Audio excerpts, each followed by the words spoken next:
Halo kawan-kawan semua, jumpa lagi dengan saya, Olivia Trivinango, peserta Latsar Pemerintah Provinsi Kalimantan Utara, Angkatan 54. Kali ini saya mau menyampaikan paparan mengenai analisis isu dan gagasannya menuju Smart Governance. Silakan disimak ya. Pertama-tama, saya akan menyampaikan apa sih isu dan smart governance itu? Isu adalah sebuah masalah atau persoalan yang terjadi baik di dalam ataupun di luar suatu organisasi yang belum terpecahkan dan belum siap diambil keputusannya. Sedangkan smart governance adalah sebuah tata kelola pemerintahan yang cerdas, tujuan untuk mewujudkan tata kelola pemerintahan yang baik dan terus berupaya meningkatkan kualitas kinerja birokrasi melalui inovasi dan pemanfaatan teknologi. Jadi, di sini saya mau mengangkat isu apa saja yang ada di RSUD Dr. Haji Yusuf SK terkait dengan tujuan menuju smart governance. Selanjutnya, kita masuk ke tahapan analisis isu.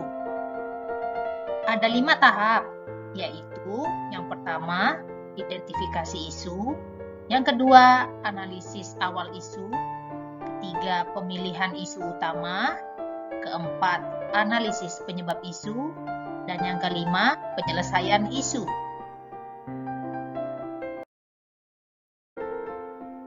Kita masuk ke tahapan yang pertama ya, yaitu identifikasi isu. Ada 3 isu yang saya mau soroti. Yang pertama, kurang optimalnya distribusi rekam medis ke poli pelayanan. Yang kedua, menurunnya kepatuhan pasien dalam menggunakan hand sanitizer. Yang ketiga, kurang optimalnya media edukasi mengenai gigi dan mulut di poli gigi dan mulut. Selanjutnya adalah tahap analisis awal isu. Untuk isu yang pertama, yaitu kurang optimalnya distribusi rekam medis ke poli-poli pelayanan rawat jalan, terutama poli gigi dan mulut.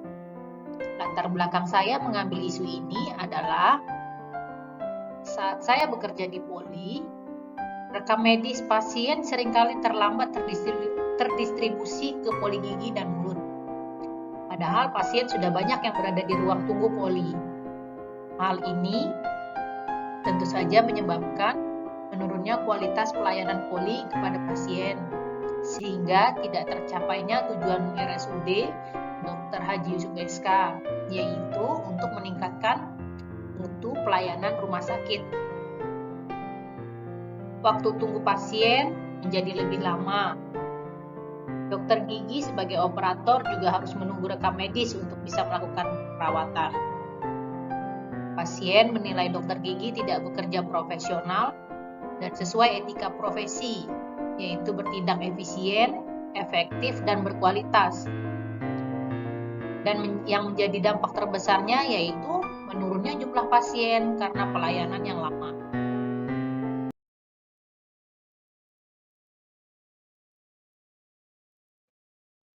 Untuk isu yang kedua, yaitu menurunnya kepatuhan pasien dalam menggunakan hand sanitizer, yang menjadi latar belakang masalah ini adalah saya mengamati meskipun jumlah hand sanitizer yang tersedia di berbagai tempat di rumah sakit sudah cukup banyak, pasien sudah kurang patuh atau sering menggunakannya. Pasien cenderung abai karena menganggap masa COVID-19 sudah lewat. Jadi penggunaan hand sanitizer sebenarnya tidak hanya untuk membunuh virus COVID, melainkan bakteri dan virus penyebab penyakit lainnya. Dari sisi manajemen ASN atau Smart ASN, terlihat bahwa belum optimalnya penggunaan teknologi sebagai media informasi pencegahan penularan penyakit. Seharusnya ASN wajib mengingatkan pasien, bisa dengan teguran langsung atau bisa melalui media edukasi melalui spanduk, flyer, banner, ataupun iklan melalui televisi yang tersebar di beberapa titik rumah sakit. Karena jika ini dibiarkan akan berdampak virus COVID-19 akan lebih mudah bermutasi atau resiko penularan penyakit di rumah sakit.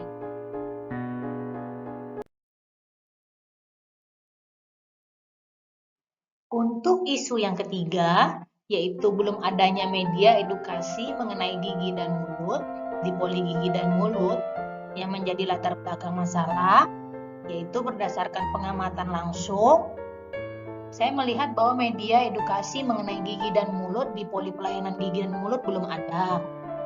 Sehingga edukasi hanya sebatas melalui informasi langsung dari dokter gigi ke pasien. Edukasi tidak hanya tentang seputar kesehatan gigi dan mulut, melainkan jenis-jenis perawatan yang tersedia di poli pelayanan gigi dan mulut. Jadi dari sisi manajemen ASN atau Smart ASN, terlihat belum optimalnya penggunaan teknologi informasi untuk meningkatkan pelayanan, sehingga berdampak pelayanan kurang optimal, pasien kurang informasi tentang pelayanan yang tersedia dan tentang kesehatan gigi dan mulut.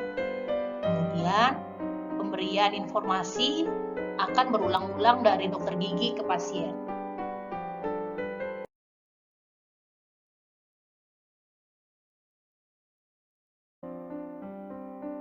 Selanjutnya, kita masuk ke tahapan analisis isu yang ketiga ya, yaitu pemilihan isu utama. Di sini saya menggunakan analisis APKL, akronim dari aktual, problematik, kekalayakan, dan kelayakan. Dari kriteria aktual atau yang paling hangat dibicarakan dari ketiga isu ini adalah kurang optimalnya distribusi rekam medis. Untuk kriteria problematika atau yang paling mendesak, serta kriteria kekalayakan atau menyangkut hidup orang banyak, sama-sama ditunjukkan oleh isu distribusi rekam medis dan kepatuhan pasien menggunakan hand sanitizer. Dan yang terakhir, kriteria kelayakan atau yang paling pantas atau realistis untuk diatasi adalah isu distribusi rekam medis dan belum adanya media edukasi di poli gigi dan sehingga dari tabel ini kita dapat melihat bahwa isu yang paling mendesak diatasi adalah isu kurang optimalnya distribusi rekam medis ke poli pelayanan. Berikutnya, kita akan masuk ke tahapan analisis penyebab isu prioritas dengan metode Fishbone. Terlihat dari diagram ini, ada 4 unsur penyebab utama dari kurang optimalnya distribusi rekam medis ke poli pelayanan. Penyebab yang pertama adalah dari sisi person atau pribadi. Di sini terlihat bahwa jumlah tenaga distribusi rekam medis sangat terbatas. Kemudian, stamina dan fisik tenaga distribusi rekam medis tidak selalu baik atau mungkin lelah harus bolak-balik mengantarkan rekam medis ke poli-poli pelayanan. Untuk penyebab yang kedua adalah metode. Dari metodenya, distribusi rekam medis masih secara manual. Tugas rekam medis mengantarkan ke masing-masing poli. Kemudian yang kedua, rekam medis biasanya ditunggu dahulu yang terkumpul dari sejumlah pasien, baru diantarkan ke poli pelayanan. Untuk penyebab yang ketiga adalah environment atau lingkungan yang menyebabkan kurang optimalnya distribusi rekam medis. Terlihat bahwa jumlah pasien yang berobat juga banyak. Kemudian jumlah poli pelayanan di rumah sakit juga banyak. Dan yang terakhir untuk penyebab material, Di sini terlihat bahwa pemanfaatan teknologi atau digitalisasi belum optimal. Rekam medis masih diberikan secara manual atau dalam bentuk fisik. Tahap analisis yang terakhir adalah penyelesaian isu. Di samping adanya rekam medis fisik, rumah sakit seharusnya sudah beralih ke sistem rekam medis elektronik guna percepatan pelayanan pasien. Jadi sementara menunggu distribusi rekam medis secara fisik, dokter gigi bisa melihat rekam medis elektronik terkait data pasien dan riwayat perawatan. Kemudian dapat melakukan perawatan seefisien mungkin. Berikutnya, perlu ditambah jumlah tenaga di bagian rekam medis, sehingga regulasi pencarian rekam medis untuk pasien lama, perekaman data pasien baru, hingga distribusi rekam medis ke poli pelayanan terkait dapat berjalan lancar. Selanjutnya ditetapkan SOP, standar operasional, waktu efektif dari pasien mendaftar hingga rekam medis sampai di poli pelayanan. Kemudian tidak menunda pengiriman rekam medis. Perlu ditambahnya alat bantu angkut rekam medis seperti keranjang atau troli. Dan yang terakhir, perlunya evaluasi berkala.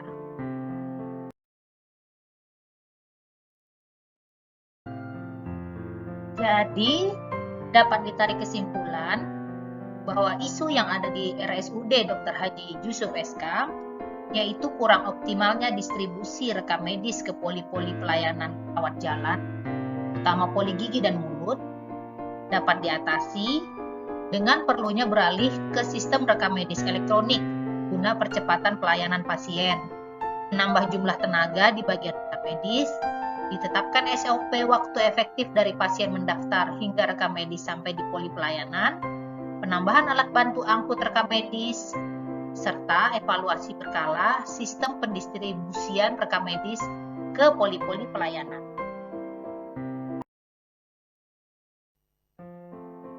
Oke, saya kira cukup sekian paparan yang dapat saya sampaikan. Semoga bermanfaat untuk kawan-kawan semua. Terima kasih untuk perhatiannya dan sampai jumpa di lain kesempatan ya.